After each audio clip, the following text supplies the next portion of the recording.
realize that we need to celebrate little achievements in life, like me time, to appreciate your self-improvement by shopping, eating in some restaurants, treat yourself in salon, even buying yourself a cake.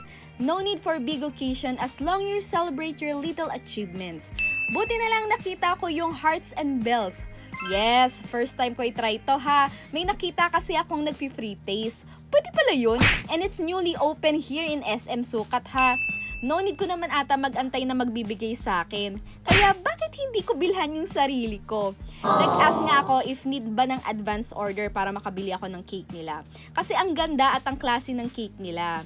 Buti na lang sobrang bait ng staff, sobrang asikaso, to the point tinanong kung anong gusto kong flavor, design, at kung first time ko ba itry.